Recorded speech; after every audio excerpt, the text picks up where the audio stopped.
एक समय की बात है। जंगल में सियार और ऊंट दो दोस्त रहते थे। सियार अपने आप को बहुत ही चालाक समझता था और वह ऊंट को नीचा दिखाने में लगा रहता था। एक दिन सियार ने ऊंट से कहा कि आज मुझे खरबूजे खाने का बहुत मन कर रहा है। आओ, पास में ही एक खरबूजे का खेत है, हम दोनों जाकर वहां खरबूजे खाते हैं। ऊंट सियार की बात मान गया और दोनों ही मित्र खरबूजे के खेत में जाकर खरबूजे खाने लगे।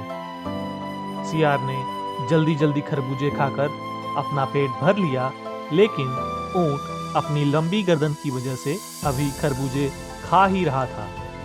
सियार ऊंट को परेशान करने के मकसद से पास में ही एक पेड़ के नीचे जाकर उआ उआ करके आवाजें निकालने लगा। यह सुनकर ऊंट हैरान हो गया और उसने पूछा कि यह तुम क्या कर रहे हो और क्या तुम जानते नहीं कि तुम्हारी यह आवाज सुनकर खेत का मालिक तुरंत यहाँ आ जाएगा और हमें मार भगाएगा। सियार ने कहा, जब मैं खाना खा लेता हूँ और मेरा पेट भर जाता है तो उसके बाद मैं ऐसा ही करता हूँ, और अगर तुम मार खाने से बचना चाहते हो तो तुम्हें जल्दी जल्दी खरबूजा खा लेना चाहिए था। इतनी देर में खेत का मालिक वहां आ गया और खेत के मालिक को देखकर सियार जल्दी जल्दी वहां से भाग निकला। ऊंट, जो कि सियार की तरह तेज भाग नहीं सकता था, उसकी खेत के मालिक ने डंडे से पिटाई कर दी और जैसे तैसे करके ऊंट वहां से जान बचाकर भाग निकला। ऊंट को बहुत ही गुस्सा आ रहा था, लेकिन उसने सियार से कुछ नहीं बोला और इस बात का बदला बाद में लेने का निश्चय किया। कुछ दिनों बाद ऊंट ने सियार से कहा कि आज मेरा नदी में नहाने का बहुत ही मन कर रहा है, चलो हम दोनों नदी में नहाते हैं। उस पर सियार ने ऊंट से कहा, परंतु मुझे तो तैरना आता ही नहीं। ऊंट ने सियार से कहा, तो क्या हुआ, तुम एक काम करना, तुम मेरी पीठ पर बैठ जाना और मैं तुम्हें नदी में स्नान करा दूंगा। सियार इस बात से सहमत हो गया और दोनों ही दोस्त नदी की ओर चल पड़े।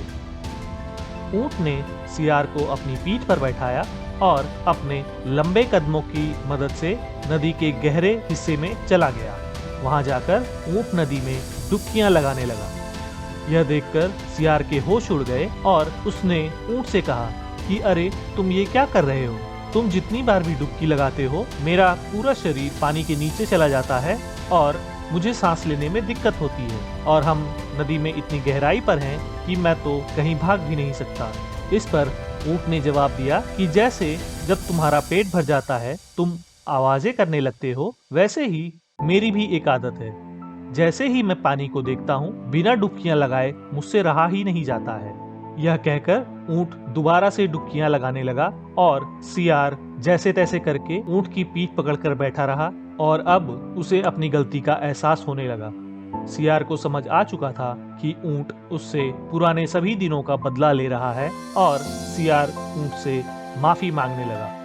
ऊंट को दया आ गई और उसने सियार को सही सलामत नदी के किनारे ले जाकर छोड़ दिया और कहा कि दोस्ती में हमें एक दूसरे की इज्जत करना नहीं भूलना चाहिए। इसके बाद सियार ने अपना व्यवहार बदल दिया और अब वह सबसे इज्जत से पेश आने लगा। इस कहानी से हमें यह सीख मिलती है कि हमें कभी भी दूसरों के साथ गलत व्यवहार नहीं करना चाहिए, वरना उसका परिणाम हमें ही भुगतना पड़ेगा।